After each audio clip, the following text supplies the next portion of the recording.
2026년 동계올림픽이 한창 진행 중인 이탈리아의 밀라노에서 6만 관중석이 암흑으로 뒤덮였습니다. 제 옆에서 비서 클레어가 비명을 질렀습니다. 신호가 전부 죽었어요. 전부요. 저는 모니터를 주먹으로 내리쳤습니다. 전 세계 20억 시청자 앞에서 저희 시스템은 아무 신호도 보내지 못하고 있었습니다. 그런데 그 암흑 속에서 딱 하나 살아있는 네트워크가 있었습니다. 한국이었습니다.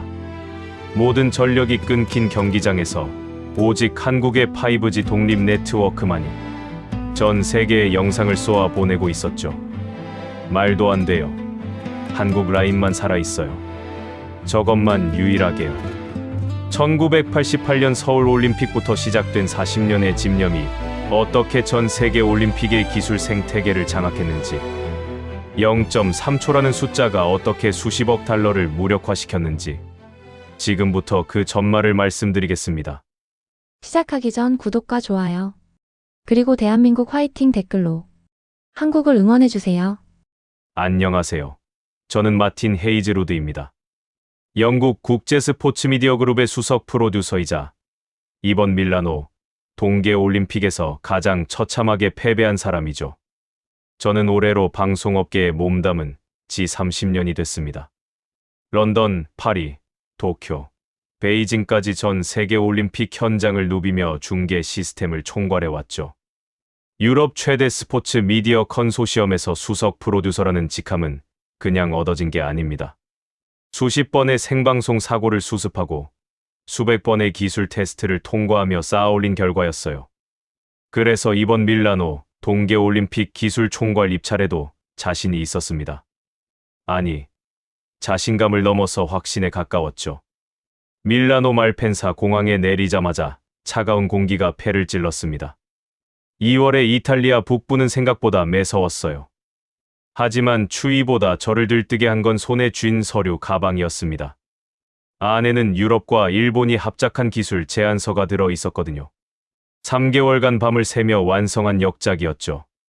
공항 VIP 라운지에서 일본 수석 엔지니어 타나카가 저를 기다리고 있었습니다. 타나카와는 10년 넘게 호흡을 맞춰온 사이예요. 도쿄 올림픽 때도 베이징 때도 함께 일했죠.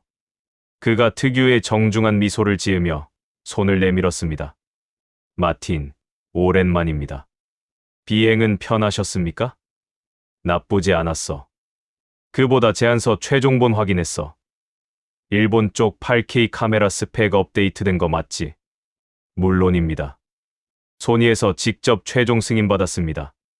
영하 20도까지 완벽 작동하는 렌즈입니다. 이번엔 어떤 경쟁자가 와도 상대가 안 됩니다. 저는 만족스럽게 고개를 끄덕였어요. 유럽의 위성 중계 인프라에 일본의 정밀 광학 장비를 결합한 이 제안서는 누가 봐도 완벽했습니다. 적어도 저는 그렇게 믿었죠. 입찰 장소인 밀라노 컨벤션 센터로 이동하는 차 안에서 클레어가 태블릿을 들이밀었습니다. 프로듀서님, 입찰 참가 업체 명단이 나왔어요. 훑어보시겠어요? 저는 태블릿을 받아들었습니다. 유럽 컨소시엄, 미국 타이탄 미디어, 중국 화웨이 연합. 예상 범위 아니었어요. 그런데 맨 아래 한 줄이 제 눈에 걸렸습니다. 한국 삼성기술연합. 저는 피식 웃었습니다. 삼성, 여기까지 왔어. 클레어가 조심스럽게 덧붙였어요. 삼성이 IOC 최상위 후원사래요. TOP라고 하는데 전 세계에서 분야별로 딱 한 곳만 선정되는 마케팅 독점권이라고 합니다. 한국에서는 유일하게 삼성만 포함돼 있대요. 저는 창밖을 바라보며 코웃음을 쳤습니다. 후원금이나 내는 스폰서가 기술 입찰까지 하겠다고? 돈 내는 거랑 기술 만드는 건 완전히 다른 세계야. 올림픽 로고 붙여주는 대가로 수표나 끊어주면 되는 거지. 방송 인프라를 깔겠다는 건 좀 무모하지 않아? 타나카도 뒷좌석에서 맞장구 쳤습니다. 동감입니다. 한국은 반도체는 잘 만들지 모르겠지만 방송 중계 시스템은 완전히 다른 영역이니까요. 경험이 부족합니다. 저희 일본만 해도 수십 년간 올림픽 방송 장비를 공급해왔는데 한국이 그 벽을 넘기는 쉽지 않을 겁니다. 저는 타나카의 어깨를 두드렸습니다.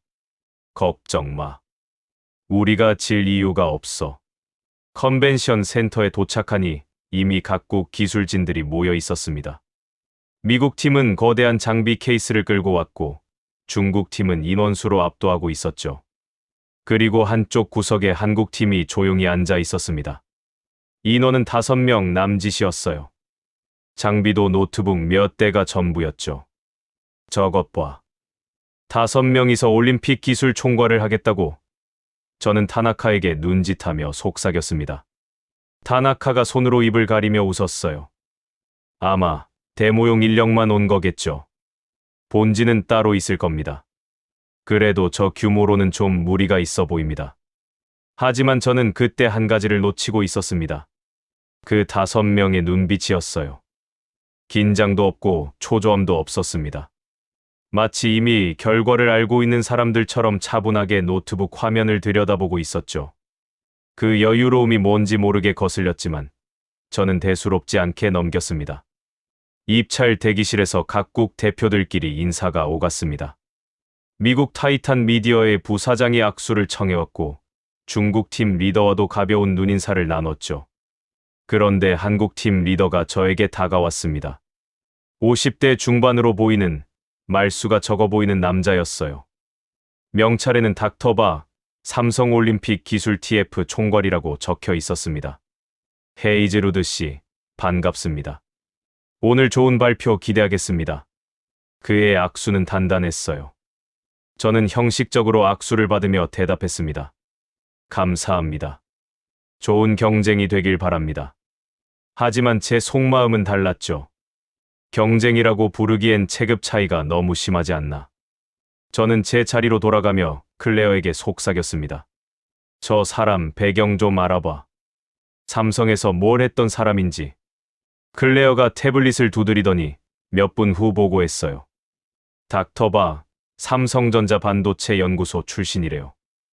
2018년 평창 동계올림픽 기술 지원 총괄을 맡았고 그 이후로 올림픽 전담 TF를 이끌고 있답니다.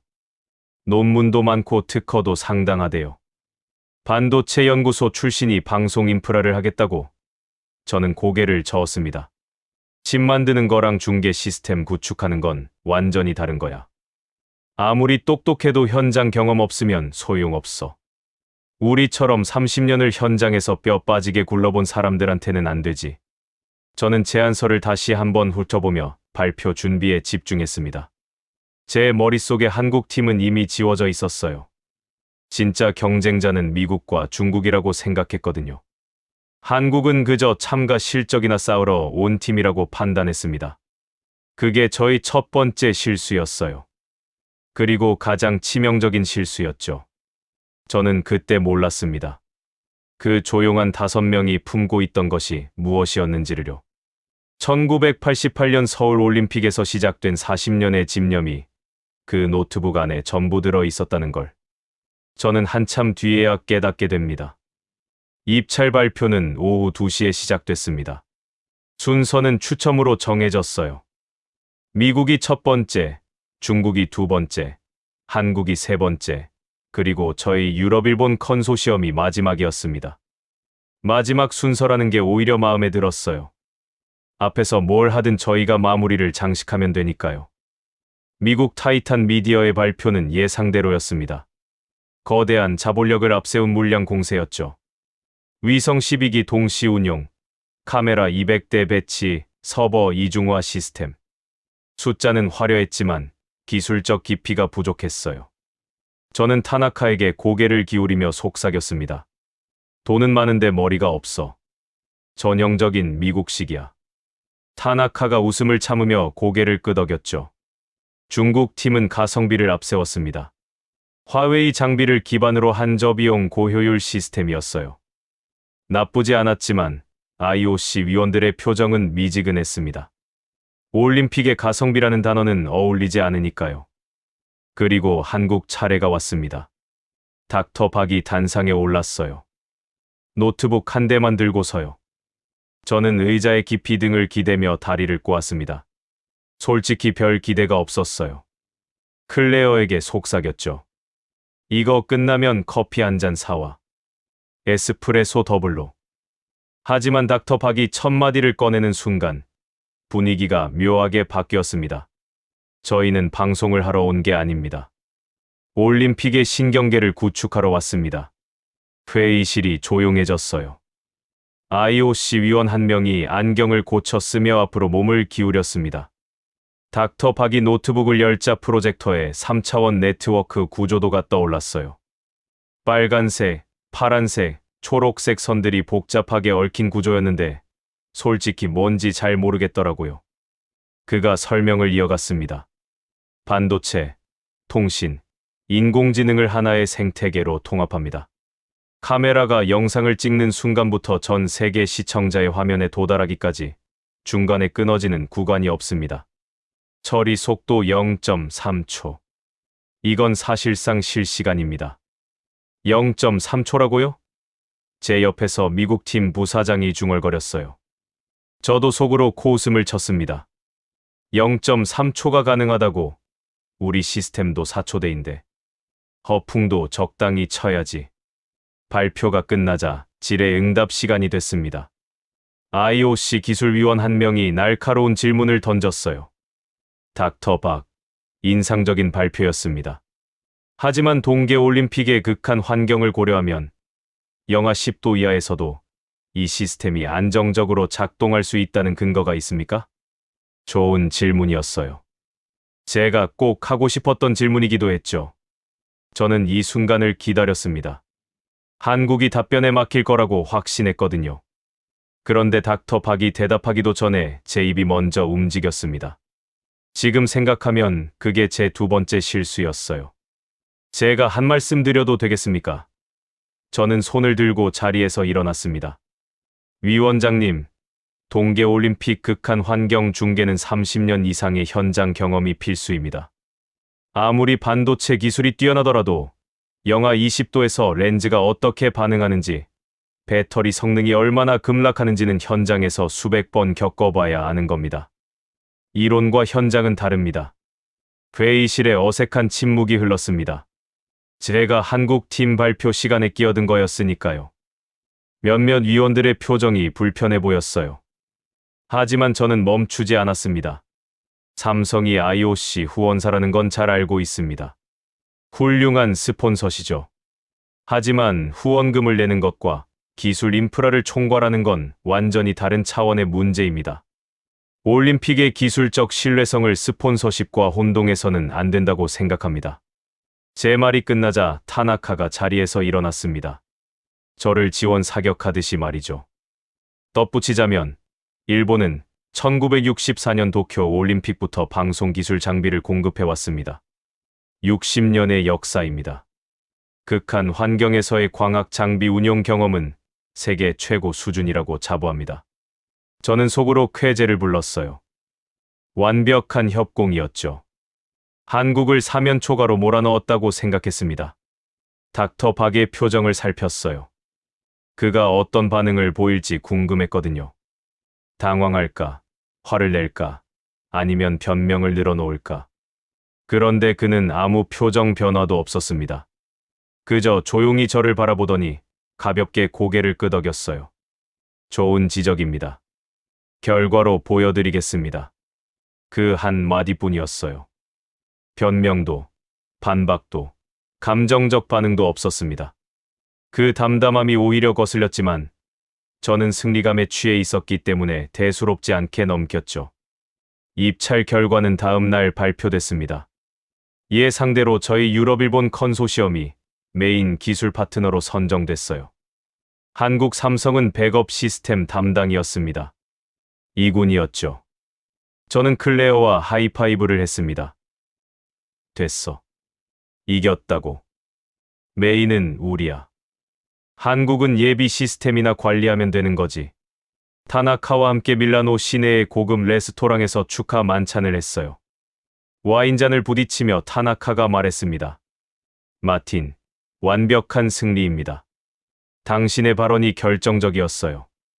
한국 팀은 시작도 하기 전에 끝났습니다. 고마워 타나카. 우리 콤비는 역시 최고야. 유럽의 머리와 일본의 기술이 합치면 못할 게 없지. 그날 밤 저는 호텔로 돌아와 거울 속 제 모습을 보며 흐뭇해했습니다. 승자의 얼굴이었죠. 내일부터 본격적인 장비 세팅이 시작될 거였고, 올림픽이 끝나면 승진은 따놓은 당상이었습니다. 그런데 이틀 뒤 올림픽 개막을 하루 앞두고 열린 IOC 주관 갈라 디너에서 저는 묘한 장면을 목격하게 됩니다. 갈라 디너는 단순한 사교 모임이 아니었어요. 글로벌 정세와 비즈니스 현안이 물밑에서 논의되는 진짜 외교의 장이었습니다. IOC 위원장을 비롯해 미국 부통령, 이탈리아 대통령, 네덜란드 국왕, 카타르 국왕까지 세계 각국의 정상급 인사들이 총출동했죠. 글로벌 기업 회장단도 마찬가지였습니다. 코카콜라, 비자, 에어비앤비, 알리안츠, 오메가, 딜로이트까지 내로라는 기업의 수장들이 한자리에 모였어요. 저는 행사장 한쪽에서 샴페인을 마시며 그 화려한 광경을 구경하고 있었습니다. 유럽 최대 방송 컨소시엄의 수석 프로듀서라는 직함이면 이런 자리에 어울릴 만하다고 생각했죠. 그런데 제 시선이 한 곳에 멈췄습니다. 행사장 중앙, 가장 화려한 조명 아래에서 한국 삼성의 회장이 IOC 위원장과 나란히 서 있었어요. 두 사람은 오래된 친구처럼 편안하게 대화하고 있었습니다. 그 옆에는 미국 부통령이 있었고 이탈리아 대통령도 함께했죠. 기념 촬영이 시작되자 삼성 회장은 당연하다는 듯이 중앙그룹에 섰습니다. 각국 정상들과 동등한 위치에서요. 저는 샴페인 잔을 내려놓았습니다. 뭔가 불쾌했어요. 저희가 메인 기술 파트너로 선정됐는데 저 자리에 선 건 한국이었습니다. 저는 초대받은 게스트일 뿐이었고 한국은 주인이었어요. 클레어가 다가와 속삭였습니다. 프로듀서님, 삼성이 IOC 최상위 후원사잖아요. 분야별로 전 세계 딱 한 곳만 선정되는 건데 한국에서는 삼성이 유일하래요. 저 자리에 설 수 있는 건 그만한 이유가 있는 거겠죠. 나도 알아. 하지만 돈 내는 거랑 기술하는 건 다르다니까. 저는 불쾌함을 억누르며 그 자리를 떠났습니다. 하지만 걸어 나오면서도 자꾸 뒤를 돌아봤어요. 삼성 회장이 각국 정상들과 악수하고 어깨를 두드리는 그 장면이 자꾸 눈에 밟혔거든요. 저 사람은 기술 입찰에서 졌으면서도 저 자리에 당당하게 서 있었습니다. 반면 기술 입찰에서 이긴 저는 구석에서 샴페인이나 홀짝이고 있었죠. 뭔가 잘못된 거 아닌가. 그 생각이 머릿속을 스쳤지만 저는 곧 고개를 저었습니다. 아니야. 진짜 승부는 내일부터야. 기술로 증명하면 되는 거지. 호텔로 돌아오는 차 안에서 타나카에게 전화했어요. 내일 리허설 준비 다 됐지. 장비 점검 빠짐없이 해. 한치의 오차도 없어야 해. 걱정 마십시오, 마틴. 모든 장비가 완벽한 상태입니다. 내일이면 한국이 왜 이군인지 전 세계가 알게 될 겁니다. 저는 전화를 끊고 창밖을 내다봤습니다. 밀라노의 야경이 아름다웠어요. 저는 미소를 지었습니다. 아직까지는 웃을 수 있었거든요. 하지만 그 미소가 얼마나 오래 갈지 저는 몰랐습니다. 다음 날 아침, 영하 10도의 경기장에서 저를 기다리고 있던 건 승리가 아니라 재앙이었으니까요. 리허설 당일 아침, 저는 새벽 5시에 눈을 떴습니다. 밤새 뒤척이다. 겨우 3시간 정도 잔 것 같았어요. 어젯밤 갈라 디너에서 본 그 장면이 자꾸 떠올랐거든요. 삼성 회장이 각국 정상들과 어깨를 나란히 하던 모습. 하지만 거울 속 제 얼굴을 보며 다짐했습니다. 오늘 리허설에서 확실히 보여주자. 기술은 로비가 아니라 현장에서 증명되는 거야.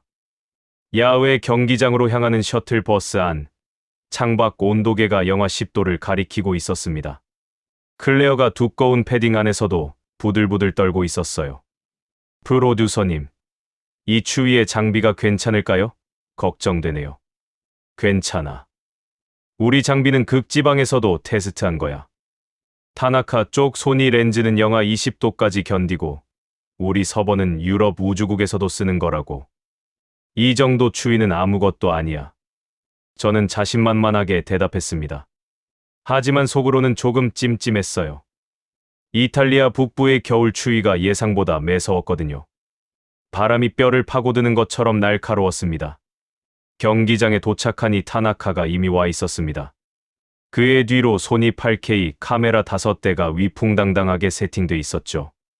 은빛 보디의 붉은 렌즈링이 햇살을 받아 반짝이고 있었어요. 저는 안도의 한숨을 내쉬었습니다. 타나카, 준비됐어. 완벽합니다.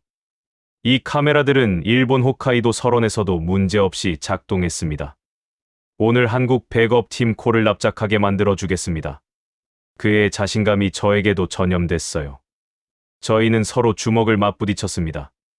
리허설이 시작됐습니다. 쇼트트랙 선수들이 빙판 위를 질주하기 시작했죠. 저는 모니터 앞에 앉아 화면을 주시했습니다. 처음 10분은 완벽했어요. 소니 렌즈가 포착한 화면은 정말 선명했습니다. 선수들의 스케이트 날 하나하나까지 보일 정도였죠. 저는 속으로 쾌재를 불렀습니다.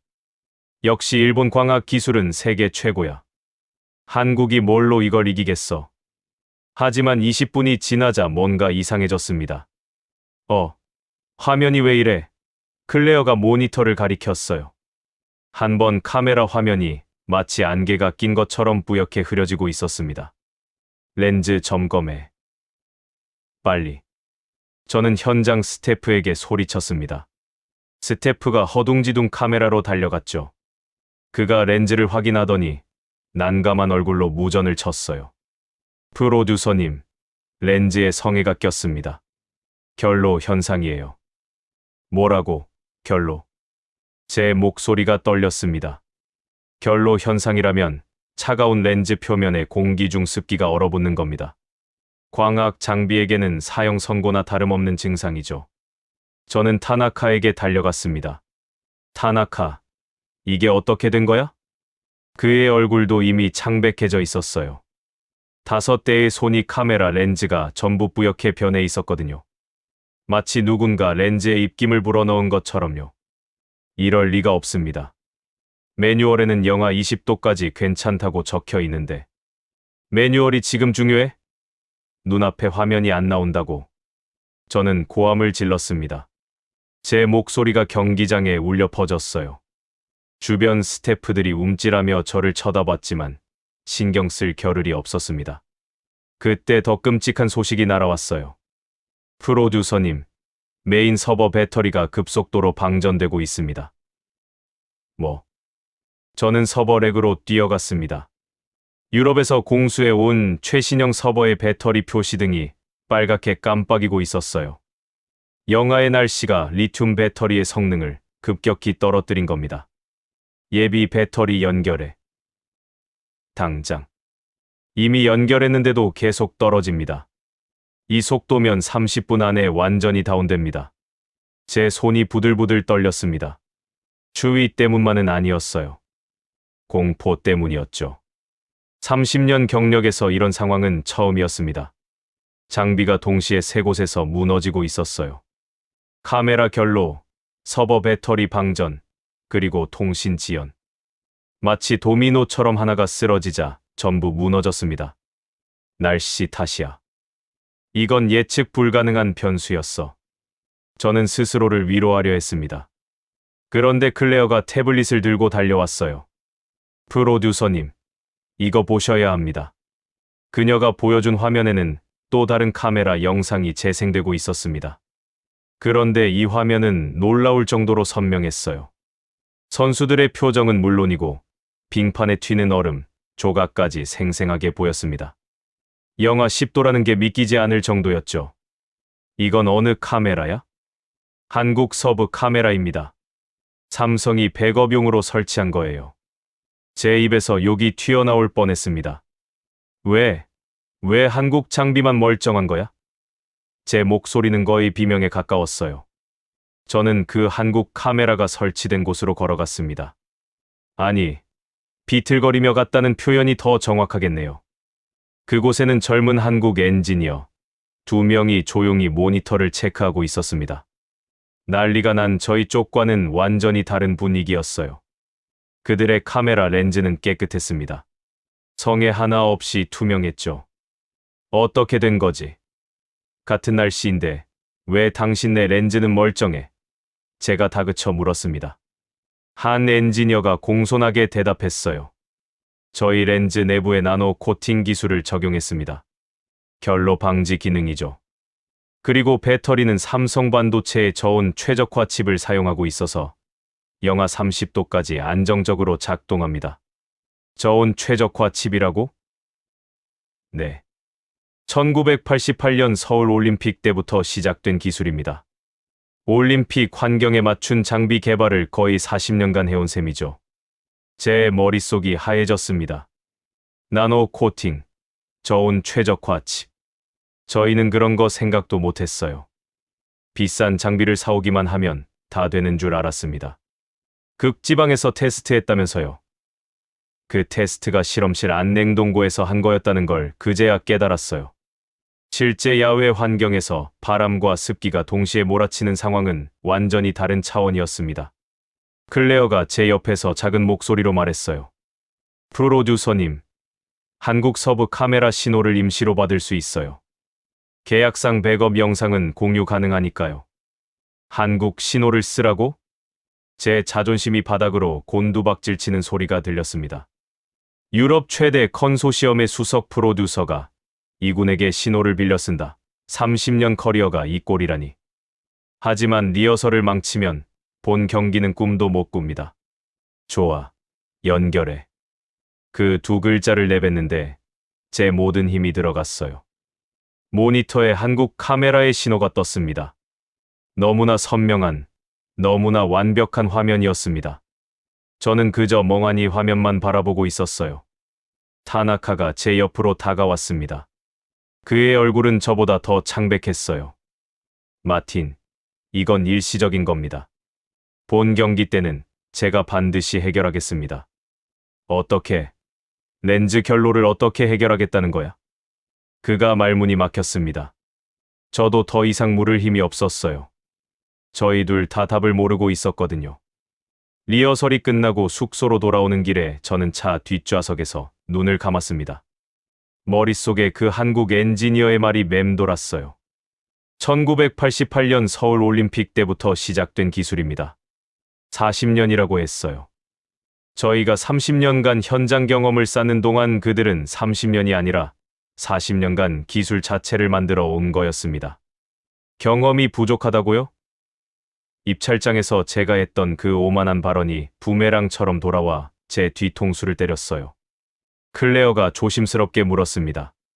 프로듀서님, 내일 본 경기는 어떻게 하실 건가요? 저는 대답하지 못했습니다. 창밖으로 밀라노의 가로등이 하나씩 스쳐 지나갔어요. 그 불빛들이 마치 제 자신감이 하나씩 꺼져가는 것 같았습니다. 그런데 이건 시작에 불과했어요. 제가 진짜 무릎을 꿇게 되는 건 내일 인공지능 판독 테스트에서였습니다. 0.3초라는 숫자가 저를 완전히 무너뜨리게 되거든요. 리허설이 끝나고 저는 곧바로 데이터 분석실로 향했습니다. 한국 카메라 신호를 빌려 쓴 건 어디까지나 임시 방편이었어요. 카메라야 어쩔 수 없다 치더라도 진짜 승부는 인공지능 판독 시스템에 있었으니까요. 올림픽 중계에서 판독 시스템은 심장이나 마찬가지입니다. 선수들의 미세한 동작을 분석하고 파울 여부를 가리고 점수를 매기는 모든 과정이 여기서 결정되거든요. 클레어, 우리 판독 시스템 준비됐지? 네, 프로듀서님. 유럽 컨소시엄이 4년간 개발한 스포츠 인공지능 판독 시스템입니다. 케임브리지와 취리 공대 연구진이 공동 개발했어요. 유럽 최고의 두뇌들이 만든 겁니다. 저는 고개를 끄덕였습니다. 그래, 카메라는 빌렸어도 인공지능만큼은 우리가 최고야. 유럽의 학문적 전통과 기술력을 보여줄 차례였죠. 오후 2시 쇼트트랙 판독 시뮬레이션이 시작됐습니다. 국제올림픽위원회 심판 3명과 각국 방송사 기술진들이 모니터 앞에 모여들었어요. 한국 팀도 구석에 앉아 있었습니다. 닥터박과 조수 1명이었죠. 여전히 노트북 한 대만 들고 있었어요. 저는 속으로 비웃었습니다. 노트북 한 대로 뭘 하겠다는 거야. 저는 팔짱을 끼고 당당하게 서 있었습니다. 자, 시작합니다. 클레어가 테스트 영상을 재생했어요. 4명의 쇼트트랙 선수가 코너를 돌다가 몸이 부딪히는 장면이었습니다.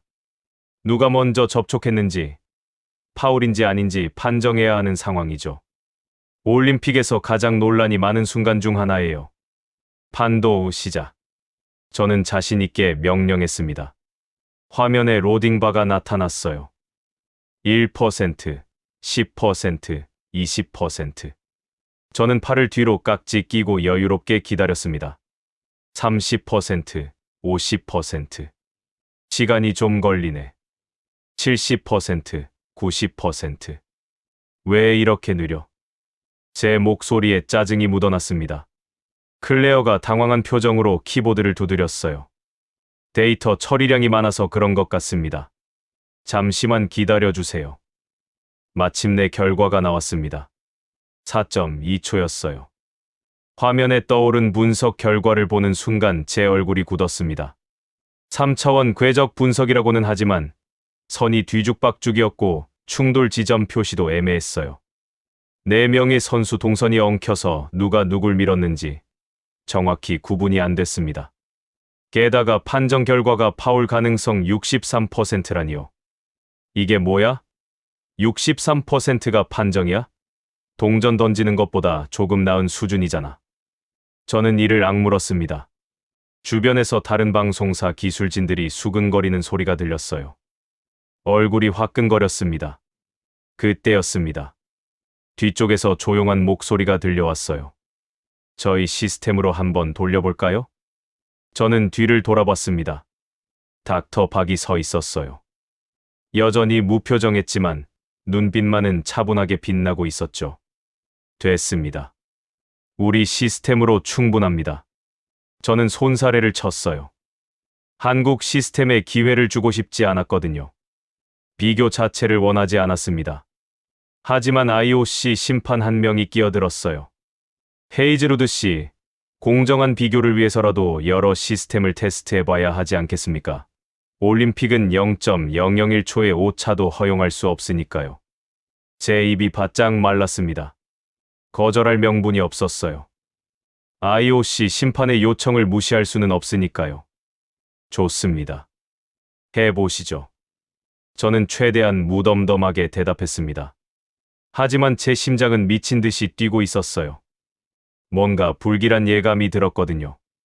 닥터 박이 조수와 함께 노트북을 세팅했습니다. 여전히 그 낡아 보이는 노트북 한 대였어요. 저는 속으로 비웃었습니다. 저 노트북으로 우리 슈퍼컴퓨터급 서버를 이기겠다고. 하지만 그 비웃음은 정확히 3초 후에 사라지게 됩니다. 닥터 박이 같은 영상을 업로드했어요. 아무 말 없이요. 그리고 엔터키를 눌렀습니다. 그 순간 저는 제 눈을 의심했습니다. 0.3초. 화면에 결과가 떴어요. 3차원 궤적선이 완벽하게 그려져 있었습니다. 4명의 선수 동선이 각각 다른 색으로 구분돼 있었고 충돌 지점은 밀리미터 단위로 표시돼 있었어요. 각 선수의 속도, 가속도, 접촉 각도, 심지어 접촉 시 가해진 압력까지 전부 수치로 나와 있었죠. 판정 결과는 명확했습니다. 3번 선수 파울, 정확도 98%. 회의실이 조용해졌어요. 아니, 정확히 말하면 숨소리마저 멈춘 것 같았습니다. IOC 심판들이 서로 얼굴을 쳐다봤어요. 미국 팀 기술자는 입을 벌린 채 화면을 응시했고요. 이게 무슨... 제 입에서 말이 나오지 않았습니다. 4.2초와 0.3초. 14배 차이였어요. 14배라는 숫자가 머릿속에서 빙글빙글 돌았습니다. 불가능해. 이건 물리적으로 불가능하다고. 저는 소리를 질렀어요. 주변 사람들이 저를 쳐다봤지만 신경 쓸 겨를이 없었습니다. 닥터 박, 이건 사전에 미리 분석해 놓은 거 아닙니까? 조작된 데이터를 보여주는 거겠죠? 제 목소리는 떨리고 있었습니다. 하지만 닥터 박은 담담하게 대답했어요. 그럼 다른 영상으로 해볼까요? 그는 IOC 심판에게 물었습니다. 심판이 고개를 끄덕이며 무작위로 다른 영상을 골랐어요. 이번엔 피겨스케이팅 점프 장면이었습니다. 선수가 공중에서 3바퀴 반을 도는 트리플 악셀이었죠. 닥터 박이 다시 엔터키를 눌렀습니다. 0.3초. 또다시 완벽한 분석 결과가 나왔어요. 점프 높이, 회전수, 회전 속도, 착지 각도, 감점 요소까지 전부 표시됐습니다. 심지어 선수의 무게 중심 이동 경로까지 3차원으로 그려져 있었어요. 제 다리에서 힘이 빠졌습니다. 저는 의자를 붙잡고 겨우 중심을 잡았어요.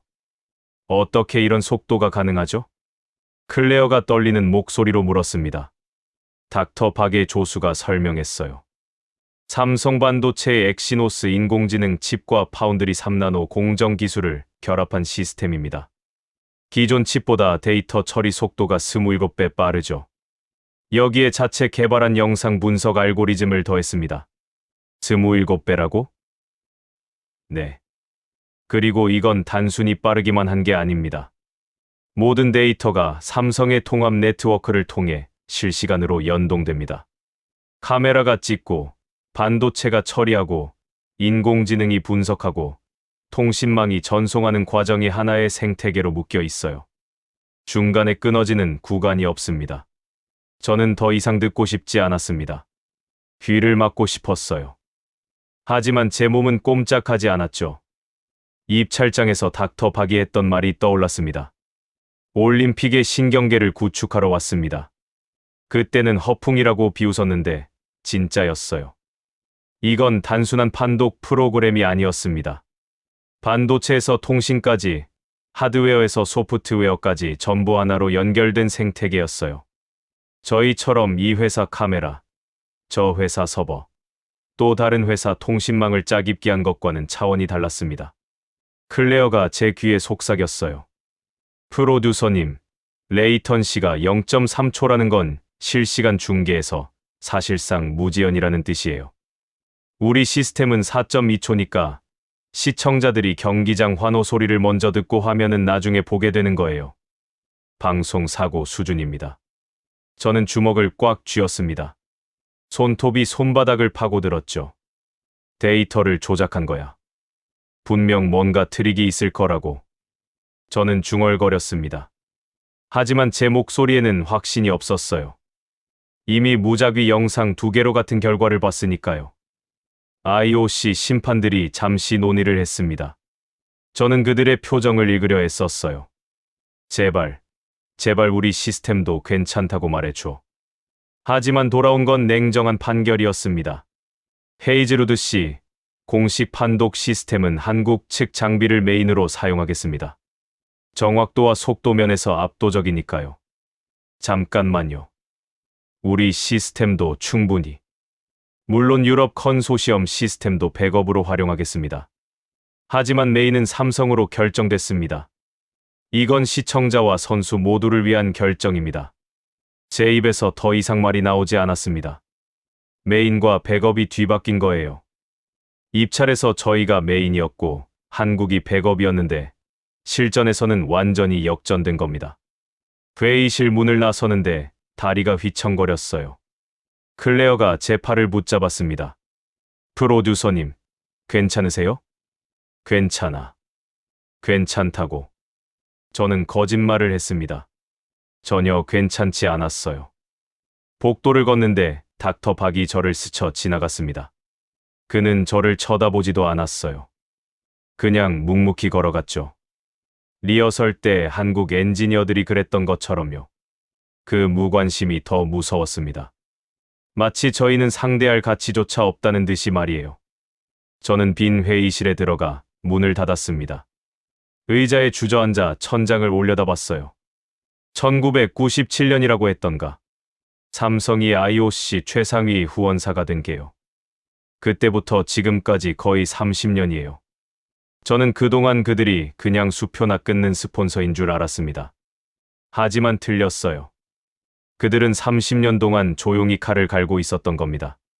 브랜드 가치는 기업 경쟁력의 원천이라는 철학 아래 돈만 내는 게 아니라 기술로 올림픽의 심장부를 파고든 거였어요. 제 주머니 속 휴대폰이 울렸습니다. 본사에서 온 메시지였어요. 판독 시스템 테스트 결과 보고 바람. 이사회에서 우려 표명 중. 저는 휴대폰 화면을 꺼버렸습니다. 보고할 말이 없었거든요. 0.3초. 그 숫자가 머릿속에서 떠나지 않았습니다. 4.2초와 0.3초. 14배. 제 30년 커리어와 유럽의 자존심이 0.3초에 박살이 났어요. 창밖으로 밀라노의 하늘이 보였습니다. 회색빛 구름이 낮게 깔려 있었어요. 마치 제 기분처럼요. 내일은 개막식입니다. 전 세계 20억 명이 지켜보는 무대죠. 거기서 또 무슨 일이 벌어질지 저는 두려웠습니다. 아니, 솔직히 말하면 이미 알고 있었어요. 한국은 아직 모든 카드를 보여주지 않았다는 거요. 개막식 당일 저녁, 저는 메인 중계 부스에 앉아 있었습니다. 손에는 식은땀이 가득했어요. 지난 이틀간 겪은 일들이 악몽처럼 머릿속을 맴돌았죠. 렌즈 결로, 서버 방전, 0.3초의 굴욕. 하지만 오늘만큼은 달라야 했습니다. 전 세계 20억 명이 지켜보는 개막식이니까요. 프로듀서님, 10분 후 생중계 시작됩니다. 클레어가 헤드셋을 건네며 말했어요. 저는 깊게 숨을 들이마셨습니다. 좋아. 오늘은 우리가 주도권을 잡는다. 판독은 빼앗겼어도 중계만큼은 우리 손으로 하는 거야. 저는 모니터 12대를 쭉 훑어봤습니다. 유럽 카메라 8대, 일본 카메라 4대, 그리고 구석에 한국 백업 카메라 2대. 적어도 오늘만큼은 우리 장비로 중계하기로 했거든요. 타나카가 무전으로 보고했습니다. 마틴, 일본 카메라 전부 정상 작동 중입니다. 오늘은 결로 방지를 위해 렌즈 히터를 추가 장착했습니다. 좋아. 오늘은 절대 실수 없어야 해. 알겠지? 물론입니다. 오늘이야말로 일본 기술의 저력을 보여줄 날입니다. 타나카의 목소리에는 비장함이 서려 있었어요. 저도 주먹을 꽉 쥐었습니다. 오늘만 버티면 된다. 개막식 중계만 성공하면 모든 게 달라진다. 오후 7시 정각, 개막식이 시작됐습니다. 밀라노 올림픽 주경기장에 6만 명의 관중이 환호성을 질렀어요. 화려한 조명이 하늘을 수놓았고 이탈리아 국가가 울려 퍼졌습니다. 대형 스크린에 알프스 산맥의 웅장한 영상이 펼쳐졌고 각국 선수단이 입장하기 시작했죠. 화면은 완벽했어요. 렌즈 히터가 제 역할을 해주고 있었습니다. 선수들의 표정, 관중들의 열기, 깃발이 펄럭이는 모습까지 전부 생생하게 잡히고 있었죠. 저는 안도의 한숨을 내쉬었습니다. 좋아. 이대로만 가자. 하지만 그 안도감은 정확히 5분밖에 가지 못했습니다. 화면이 깜빡였어요. 뭐야? 저는 벌떡 일어났습니다. 모니터 한 대가 깜빡이더니 까맣게 꺼졌어요. 그리고 그 옆에 모니터도요. 도미노처럼 하나씩 꺼져 나갔습니다. 3대, 5대, 8대, 12대 전부 꺼져 버렸어요. 클레어, 무슨 일이야? 전력 공급이 끊겼습니다. 경기장 메인 전력망이 다운됐어요. 변압기가 과부하로 터졌답니다. 클레어의 비명 섞인 목소리가 부스 안을 가득 채웠습니다. 저는 창밖을 내다봤어요. 경기장이 완전한 암흑이었습니다. 6만 명의 관중석도, 무대도, 대형 스크린도, 심지어 비상등까지 전부 꺼져 있었죠. 들리는 건 사람들의 비명, 소리와 웅성거림뿐이었습니다. 제 손이 떨렸어요. 이건 악몽이야. 악몽이 틀림없어. 무전기에서 패닉에 빠진 목소리들이 쏟아졌습니다. 메인 전력 복구 불가능합니다. 변압기 교체가 필요해요. 예비 발전기 가동 시도했지만 용량이 부족합니다. 경기장 전체를 감당 못해요. 최소 복구 시간 30분 이상입니다. 30분. 그 시간이면 개막식은 끝나 있을 겁니다. 전 세계 20억 명이 지켜보는 가운데 방송이 끊긴 거예요. 올림픽 역사상 최악의 방송 사고였습니다. 제 휴대폰이 미친 듯이 울려댔어요. 본사, 광고주, IOC 모두 같은 질문을 던졌습니다. 대체 무슨 일이냐고. 죄송합니다. 지금 복구 중입니다. 저는 같은 말만 반복했어요. 하지만 복구 중이라는 말은 거짓말이었습니다. 복구할 수 있는 게 아무것도 없었거든요. 전력이 없으면 카메라도, 서버도, 통신도 전부 무용지물이니까요. 암흑 속에서 5분이 흘렀습니다. 관중들의 불안한 웅성거림이 점점 커졌어요. 누군가 핸드폰 플래시를 켰고 곧 수만 개의 작은 불빛이 경기장을 가득 채웠습니다. 아름다운 광경이었지만 그건 혼란을 더 부추길 뿐이었죠. 경기장 안전 요원들이 무전으로 소리를 질러대고 있었어요. 타나카에게 연락했습니다. 타나카, 일본 장비는 어때? 전부 죽었습니다. 자체 배터리로 전환하려 했지만 용량이 5분도 안 됩니다. 이미 소진됐어요. 그의 목소리에는 힘이 없었습니다. 리허설 때 결로로 망했고 개막식에서는 전력으로 망한 거예요. 일본 장비의 두 번째 패배였죠. 저는 의자에 주저앉았습니다. 끝이구나. 이제 진짜 끝이야. 30년 커리어가 암흑 속에서 사라지는 거야. 프로듀서님. 클레어가 제 앞에 무릎을 꿇었습니다. 그녀의 손에는 태블릿이 들려 있었어요. 화면에서 빛이 나고 있었습니다. 암흑 속에서 유일하게 빛나는 화면이었죠. 이거 보세요. 저는 태블릿을 받아들었습니다. 화면에는 경기장 영상이 재생되고 있었어요. 선명한 영상이었습니다. 관중석의 핸드폰 불빛까지 하나하나 잡히고 있었죠. 실시간이었어요. 이게 뭐야? 어디서 나오는 신호야? 한국 백업 시스템입니다. 삼성이 깔아놓은 5G 독립 네트워크예요. 경기장 전력망과 완전히 분리된 시스템이라 자체 전원으로 작동하고 있어요. 제 머릿속이 하얘졌습니다.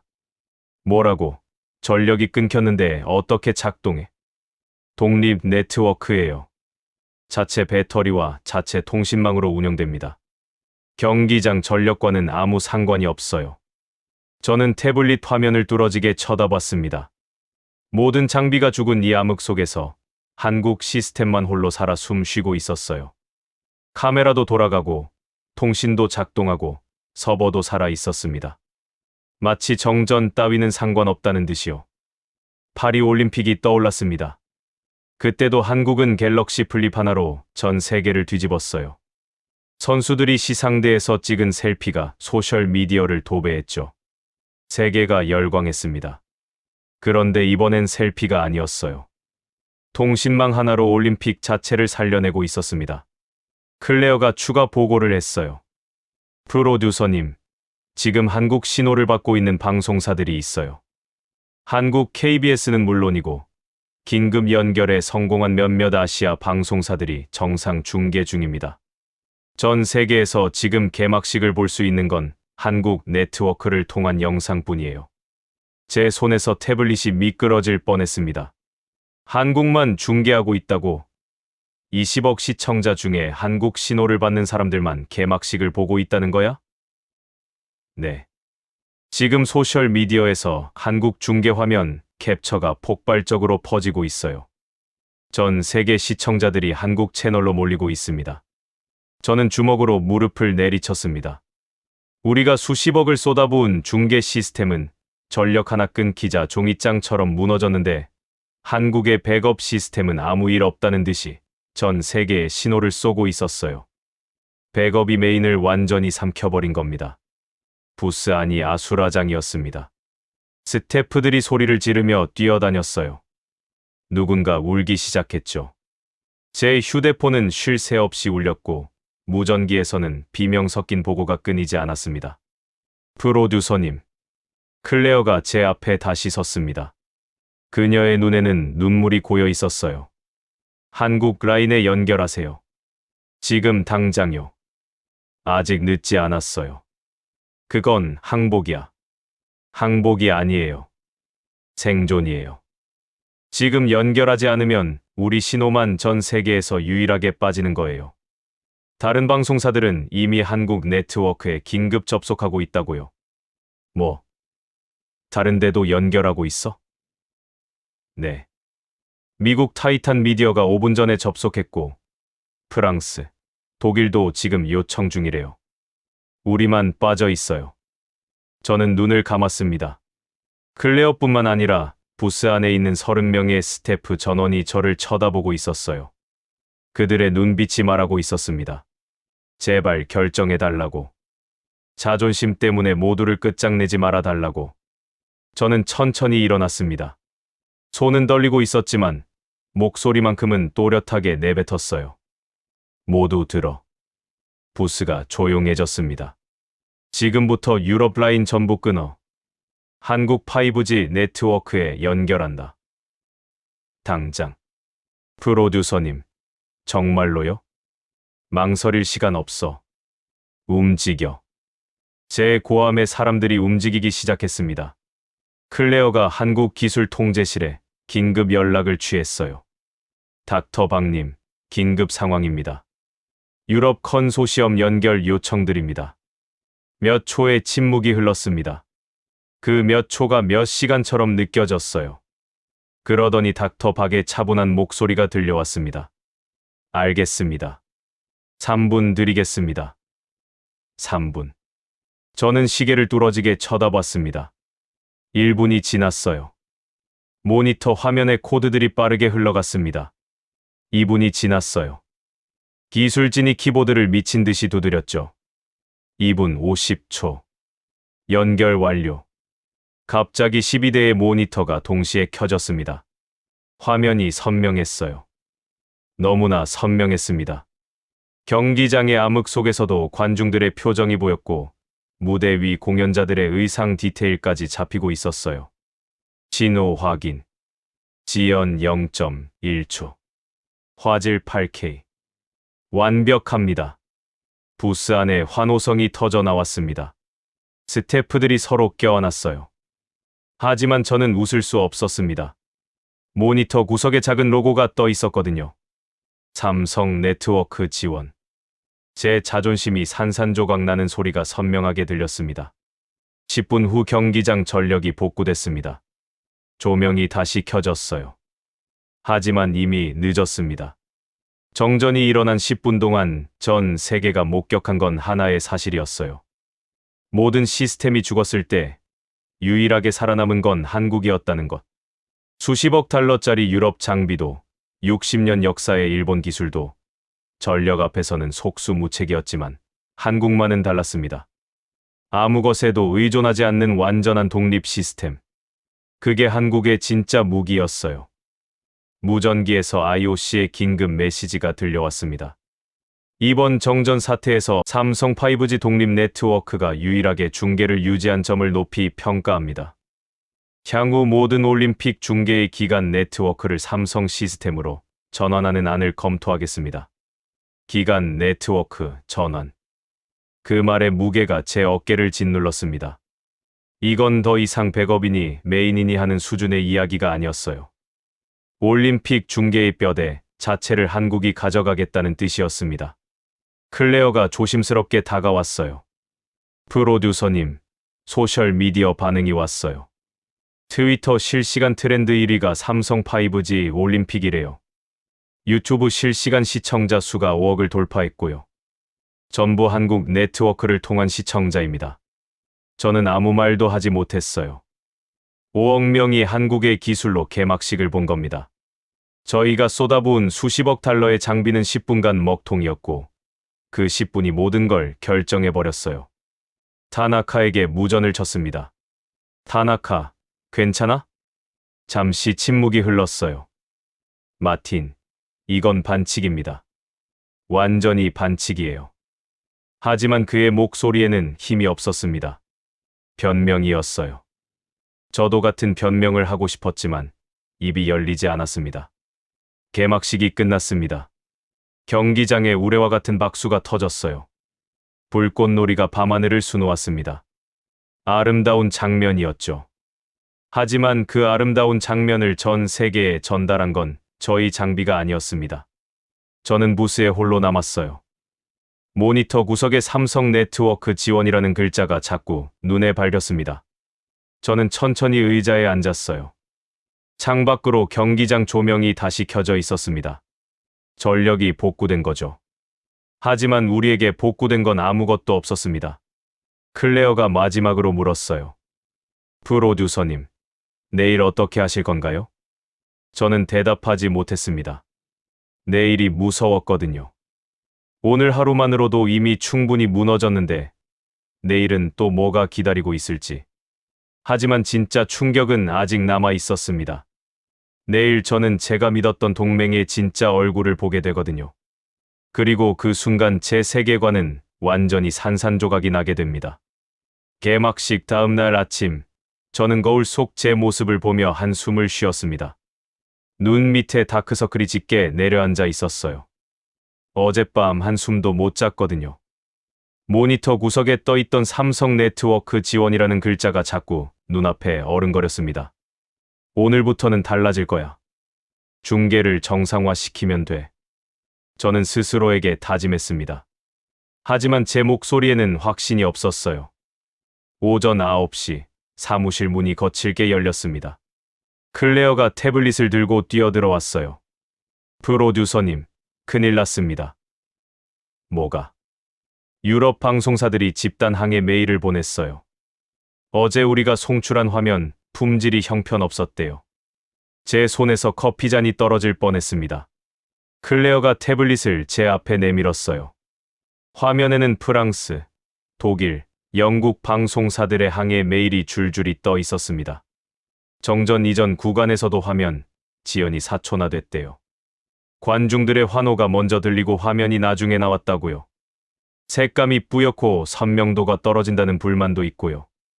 독일 방송사는 계약 위반으로 손해배상을 검토 중이래요. 클레어의 보고가 이어질수록 제 얼굴은 창백해졌습니다. 사초 지연이면 시청자들이 트위터에서 결과를 먼저 보고 중계를 보는 수준이에요. 방송사 입장에서는 사기당한 것과 마찬가지죠. 그럼 한국 쪽은?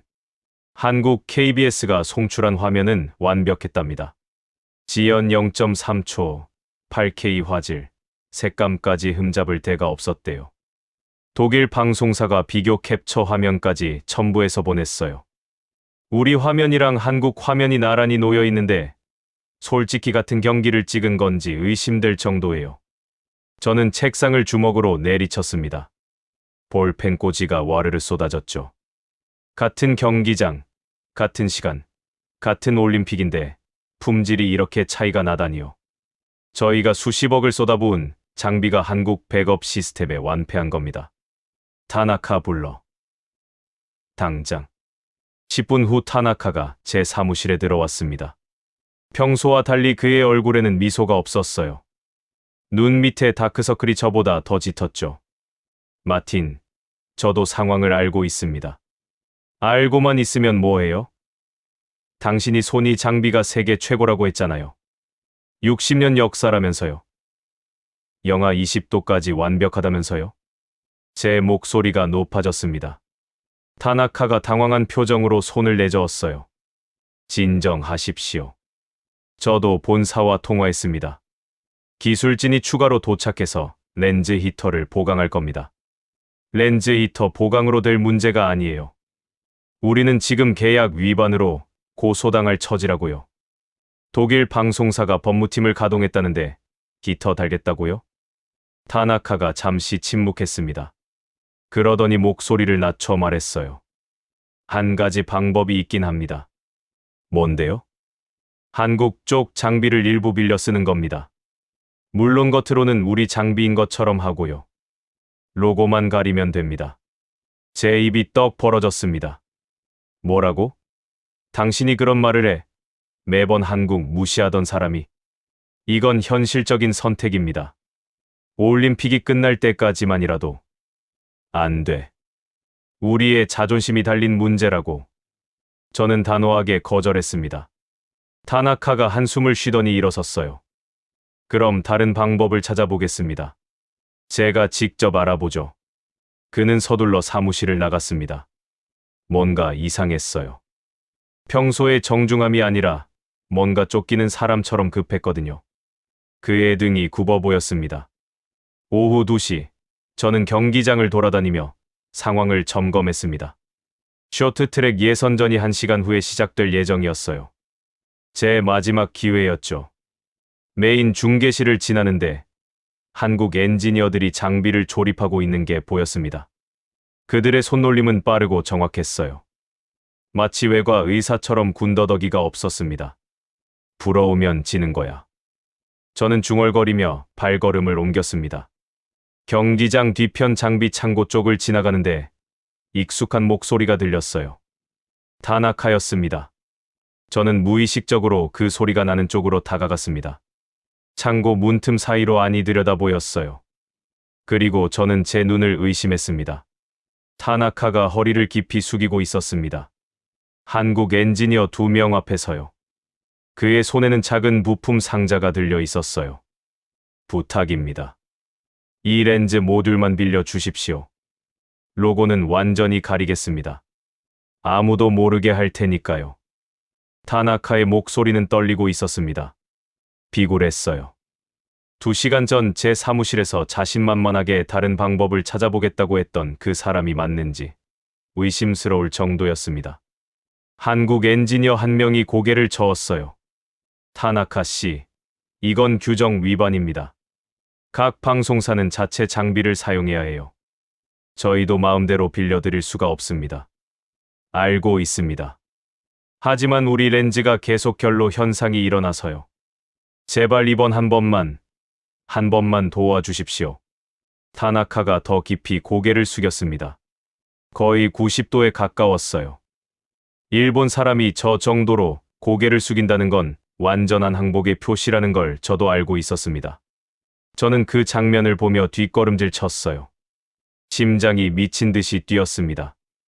일본 기술의 자존심이라고 외치던 사람이 한국 부품을 구걸하고 있었어요.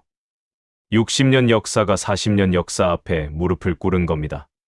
그때 타나카가 고개를 들었습니다. 우리 눈이 마주쳤어요. 그의 얼굴이 순식간에 하얗게 질렸습니다. 마틴. 타나카가 비틀거리며 창고 밖으로 나왔습니다. 저는 그를 노려봤어요. 온몸이 부들부들 떨렸습니다. 분노 때문이었죠. 당신이 그렇게 한국을 무시하더니 결국 이거였어. 아닙니다. 이건 오해입니다. 저는 그냥 닥쳐요. 제 고함에 주변 사람들이 돌아봤습니다. 하지만 저는 신경 쓰지 않았어요. 유럽과 일본의 동맹, 그게 다 쇼였어. 겉으로는 한국 욕하면서 뒤로는 부품 구걸. 그게 당신 말하던 동맹이었나요? 타나카의 얼굴이 붉어졌다가 다시 하얘졌습니다. 그가 뭔가 변명하려 했지만 저는 손을 내저었어요. 이제 됐어요. 당신 믿었던 제가 바보였죠. 저는 돌아섰습니다. 다리가 후들거렸지만 억지로 걸었어요. 복도를 걷는데 클레어가 뛰어왔습니다. 프로듀서님, 방금 타나카 씨한테 무슨 일 있었어요? 얼굴이 새파래서. 클레어, 타나카가 평소에 뭘 써? 네, 무슨 말씀이세요? 휴대폰 말이야. 뭘 쓰냐고. 클레어가 잠시 생각하더니 대답했습니다. 갤럭시요. 작년에 보니까 갤럭시 S25 쓰더라고요. 집에 있는 TV도 한국 대기업 제품이래요. 화질이 소니보다 낫다고 자랑하던데요. 저는 피식 웃음이 나왔습니다. 쓴 웃음이었죠.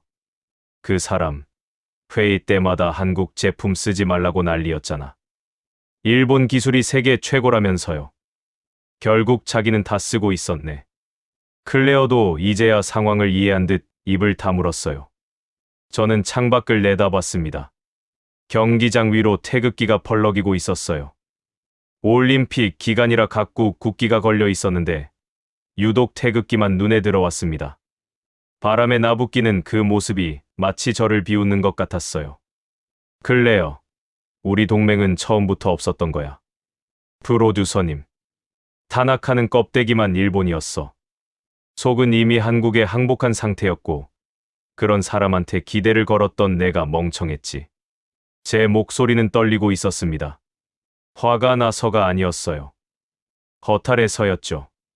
10년 넘게 함께 일해온 파트너가 이중 생활을 하고 있었다는 사실이 충격이었습니다. 회의실에서는 한국을 깔보면서 집에서는 한국 제품에 둘러싸여 살고 있었던 거예요. 겉으로는 동맹이면서 뒤로는 한국 부품을 구걸하고 있었고요. 클레어가 조심스럽게 물었습니다. 그럼 이제 어떻게 하실 건가요? 저는 한참 동안 대답하지 못했어요. 진짜로 할 말이 없었거든요. 복도 끝에서 타나카가 비틀거리며 걸어가는 게 보였습니다. 그의 등은 아까보다 더 굽어 있었어요. 한국 엔지니어에게 거절당한 뒤 갈 곳을 잃은 모습이었죠. 저는 천천히 눈을 감았습니다. 동맹은 깨졌습니다. 이제 저 혼자였어요. 그리고 상대는 너무나 강했습니다. 사무실로 돌아와 의자에 주저앉았어요. 책상 위에 쌓인 항의 메일들을 하나하나 넘기는데 한 가지 사실이 눈에 들어왔습니다. 유럽 방송사들의 항해 내용 중 절반 이상이 같은 요구를 하고 있었어요. 다음 올림픽에서는 한국 기술을 직접 계약하겠다. 유럽 컨소시엄은 중간 유통업자에 불과했다. 중간 유통업자. 그 단어가 제 가슴을 찔렀습니다. 30년간 쌓아온 커리어가 유통업자라는 한마디로 정리된 거예요. 저는 그때 깨달았습니다. 한국에 대한 선대 회장의 IOC 위원 시절이 떠올랐어요. 클레어가 조사해준 자료에 따르면 삼성의 선대 회장은 1996년부터 2017년까지 무려 20년 넘게 IOC 위원으로 활동했습니다. 평창 동계올림픽 유치에도 결정적 기여를 했고요. 그분이 닦아놓은 길 위에서 지금 한국의 엔지니어들이 뛰고 있는 거였어요. 저희는 돈으로 자리를 샀지만 한국은 세대를 걸쳐 길을 닦았습니다. 그 차이가 이렇게 큰 거였어요. 휴대폰이 울렸습니다. 본사에서 온 긴급 화상회의 요청이었어요. 화면에는 이사회 멤버들이 차갑게 저를 응시하고 있었습니다. 헤이즈루드, 상황을 설명하시죠. 회장의 목소리는 얼음장처럼 차가웠어요. 죄송합니다. 예상치 못한 기술적 문제들이. 금요일까지 문제를 해결하지 못하면 당신은 해고입니다. 기회는 한 번뿐입니다. 화면이 꺼졌어요. 저는 의자에 파묻혔습니다. 금요일. 사흘밖에 남지 않았습니다. 동맹은 깨졌고, 장비는 망가졌고, 방송사들은 떠나가고, 본사는 최후 통첩을 보내왔어요. 저에게 남은 건 아무것도 없었습니다. 아니, 딱 하나 남은 게 있었어요. 제가 그토록 무시하고 깔봤던 그곳. 한국이었습니다. 해고 통보를 받은 다음 날, 클레어가 조심스럽게 제안했습니다. 프로듀서님, 한국 기술 통제실을 방문해 보는 건 어떨까요? 그들이 어떻게 하는지 직접 보면 힌트라도 얻을 수 있지 않을까요? 그건 항복하는 거야. 지금 선택지가 있나요? 그 한마디가 제 가슴을 찔렀습니다. 클레어 말이 맞았어요. 저는 선택의 여지가 없었습니다. 오후 3시, 국제방송센터 지하 3층. 한국기술통제실, 일명 K벙커가 있는 곳이었죠. 엘리베이터 문이 열렸습니다. 그리고 저는 숨이 멎는 것 같았어요. 거대한 공간이었습니다. 축구장 절반 크기는 됐을 거예요.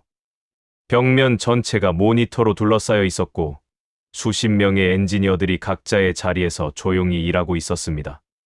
하지만 무엇보다 압도적인 건 중앙의 홀로그램 디스플레이였어요. 3차원 입체 영상으로 올림픽 전체 네트워크 구조가 떠 있었습니다. 빨간색, 파란색, 초록색 선들이 복잡하게 얽혀 실시간으로 깜빡이고 있었죠. 저게 뭐지? 반도체, 통신, 인공지능의 실시간 통합 맵입니다. 닥터 박이 제 옆에 서 있었어요. 그는 저를 홀로그램 앞으로 안내했습니다. 빨간색 라인이 삼성 반도체입니다. 모든 데이터 처리의 심장이죠. 파란색은 5G 통신망. 초록색은 인공지능 판독 시스템입니다. 카메라가 영상을 찍으면 0.01초 만에 반도체가 처리하고 인공지능이 분석하고 통신망이 전 세계로 송출합니다. 중간에 끊어지는 구간이 없어요. 저는 입을 다물 수가 없었습니다. 저희 시스템은 각 부분이 따로 놀았거든요. 카메라는 일본제, 서버는 유럽제, 통신은 이탈리아망. 서로 호환이 안 돼서 지연이 발생할 수밖에 없었죠. 하지만 한국은 전부 하나였습니다. 이걸 구축하는 데 얼마나 걸렸습니까? 3년입니다. 평창 올림픽 직후부터 준비했습니다. 3년이요? 아니, 정확히 말하면 40년이죠. 1988년 서울 올림픽 로컬 스폰서십에서 시작해서 1997년 IOC 최상위 후원사 계약, 평창, 파리, 그리고 2028년 LA 올림픽까지 한 번도 멈추지 않았습니다. 저는 주변을 둘러봤습니다. 엔지니어들의 얼굴이 눈에 들어왔어요. 다크서클이 짙었고 머리는 헝클어져 있었습니다. 구석에는 간이 침대가 놓여 있었고 누군가 쪽잠을 자고 있었어요. 저분들은 언제 쉬나요? 교대로 2시간씩 잡니다. 올림픽 기간 내내요. 2시간이요. 시스템을 지켜야 하니까요. 한 엔지니어가 라면을 먹으며 모니터를 주시하고 있었습니다. 다른 한 명은 키보드를 두드리며 코드를 수정하고 있었죠. 지쳐 보였지만 눈빛만은 흐려지지 않았어요. 왜 이렇게까지 하는 겁니까? 닥터 박이 잠시 침묵했어요. 그러더니 조용히 말했습니다. 한국이 할 수 있다는 걸 증명해야 하니까요. 그 말에 저는 할 말을 잃었습니다. 헤이즈루드 씨, 당신은 수십억 달러를 냈죠. 엄청난 돈입니다. 하지만 우리가 쏟아부은 건 돈이 아닙니다. 닥터 박이 주변을 가리켰어요. 3년간의 밤샘, 수천 번의 테스트, 실패할 때마다 다시 일어선 집념. 이건 돈으로 살 수 없습니다. 갑자기 아버지가 했던 말이 떠올랐습니다.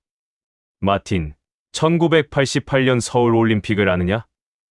그 나라 사람들은 자원봉사자들이 새벽부터 거리를 청소했단다. 돈을 받지 않고 말이야. 어린 시절 이해하지 못했던 그 말이 이제야 가슴에 박혔어요. 닥터 박이 제 어깨에 손을 얹었습니다. 기술은 도구입니다. 중요한 건 그 도구를 쓰는 사람의 마음이죠. 당신은 돈으로 기술을 샀지만 우린 혼으로 기술을 만들었습니다. 그게 차이입니다. 저는 고개를 숙였습니다. 눈물이 떨어질 것 같았거든요. 도와주실 수 있습니까? 저희 중계를 살려주실 수 있겠습니까? 내일 아침 8시에 다시 오십시오. 방법을 찾아보겠습니다. 감사합니다. 저는 고개를 깊이 숙였습니다. 처음으로 진심을 담은 인사였어요. K벙커를 나오면서 저는 깨달았습니다. 제가 싸우고 있던 건 기술이 아니었어요. 혼을 가진 사람들이었습니다. 금요일 아침이 밝았습니다. 제게 남은 마지막 날이었어요. 오늘 저녁 피겨 스케이팅 결승전을 성공적으로 중계하지 못하면 저는 해고됩니다. 닥터 박과의 약속대로 아침 8시에 K벙커를 찾았습니다. 그는 이미 저를 기다리고 있었어요. 한 가지 방법이 있습니다. 우리 백본 네트워크에 당신 쪽 신호를 태우는 겁니다. 임시로요. 그게 가능합니까? 기술적으론 가능합니다. 하지만 조건이 있어요. 모든 통제권은 우리가 갖습니다. 당신 쪽은 신호만 받으면 됩니다. 저는 고개를 끄덕였습니다. 선택의 여지가 없었거든요. 오후 6시 30분, 경기 시작 30분 전이었습니다. 갑자기 메인 모니터가 깜빡였어요. 서버가 또 다운된 겁니다. 메인보드 과열, 냉각 시스템 고장. 예비 서버도 같이 연결돼 있어서 동시에 죽었습니다. 복구 최소 4시간. 경기는 30분 후에 시작이었어요. 중계실이 아수라장이 됐습니다. 사람들이 소리를 지르며 뛰어다녔고 누군가 울기 시작했죠. 저는 의자에 주저앉았습니다. 이제 끝이구나. 프로듀서님, 한국 라인을 쓰세요. 아직 늦지 않았어요. 클레어가 제 앞에 무릎을 꿇었습니다. 그녀의 눈에 눈물이 고여 있었어요. 30명의 스태프 전원이 저를 쳐다보고 있었습니다. 모두 들어. 유럽 라인 전부 끊어. 한국 백본 네트워크에 전면 연결한다. 3분 후 모든 모니터가 동시에 켜졌습니다. 진호 확인. 지연 0.1초. 화질 8K. 완벽했어요. 피겨 결승전은 단 한 건의 사고 없이 중계됐습니다. 선수의 트리플 악셀이 슬로우 모션처럼 선명하게 잡혔고 0.3초 만에 인공지능 판독 결과가 떴죠. 하지만 모니터 구석에는 삼성 네트워크 지원이라는 로고가 떠 있었습니다. 제 자존심의 잔해였어요. 폐막식 날 IOC 위원장이 공식 발표했습니다. 삼성을 올림픽 연구 기술 파트너로 지정합니다. 2028년 LA 하계 올림픽부터 모든 올림픽의 기술 인프라는 삼성이 총괄하게 됩니다. 박수가 터져 나왔어요. 저는 구석에서 그 장면을 지켜봤습니다. 연구 파트너. 앞으로 어떤 방송사가 올림픽 중계권을 사더라도 기술의 주도권은 한국이 쥐는 겁니다. 수천억을 내든 상관없어요. 뼈대는 한국 거니까요. 개막 전날 갈라 디너가 떠올랐습니다. 삼성 회장이 각국 정상들과 나란히 서 있던 장면이요. 저는 그때 그걸 단순한 스폰서의 로비라고 비웃었습니다. 하지만 틀렸어요. 그건 로비가 아니라 40년간 쌓아올린 위상이었습니다. 1988년 서울올림픽에서 시작해 선대 회장이 20년간 IOC 위원으로 길을 닦고 다음 세대가 그 위에서 기술로 증명한 결과였어요. 저는 그제야 그 갈라 디너의 진짜 의미를 이해했습니다. 닥터 박이 다가왔어요. 헤이즈루드 씨, 마지막까지 수고하셨습니다. 아닙니다. 도와주셔서 감사했습니다. 저는 고개를 깊이 숙였습니다. 진심이었어요. 혹시 앞으로 계획이 있으십니까? 런던 본사로 돌아가서 이사회에 보고할 겁니다. 솔직하게요. 제 오만함이 회사에 얼마나 큰 피해를 줬는지, 한국 기술 없이는 올림픽 중계가 불가능하다는 사실을요. 그리고 사퇴서를 내겠습니다. 닥터 박이 잠시 저를 바라봤습니다. 그 이후는요. 서울에 가려고 합니다. 배우러요. 당신들이 어떻게 그 기술을 만들었는지, 그 혼이 어디서 나왔는지 알고 싶습니다. 닥터 박의 얼굴에 미소가 번졌어요. 처음 보는 미소였습니다. 환영합니다. 언제든 연락 주십시오. 호텔로 돌아와 가방을 쌌습니다. 서랍에서 아버지의 낡은 사진을 꺼냈어요. 1988년 서울 올림픽 때 찍은 사진이었습니다. 아버지, 당신이 옳았어요. 기술은 돈으로 살 수 있어도 혼은 살 수 없더군요. 노트북을 열어 항공권 예약 사이트에 접속했습니다. 런던이 아니라 서울행을 검색했어요. 인천 도착, 예약 버튼을 눌렀습니다. 창밖으로 밀라노의 불빛이 반짝이고 있었어요. 아름다운 도시였습니다. 하지만 저는 이제 알았어요. 진짜 아름다운 건 건물이 아니라 사람이라는 거요. 2시간씩 쪽잠을 자며 시스템을 지키던 그 엔지니어들처럼 말이죠. 오만함은 파멸을 부르지만 겸손은 성장을 부릅니다. 저는 이제 그 교훈을 가슴에 새기고 살아가겠습니다. 구독과 좋아요, 댓글도 부탁드립니다. 여러분의 응원이 더 좋은 이야기를 만드는 힘이 됩니다. 감사합니다.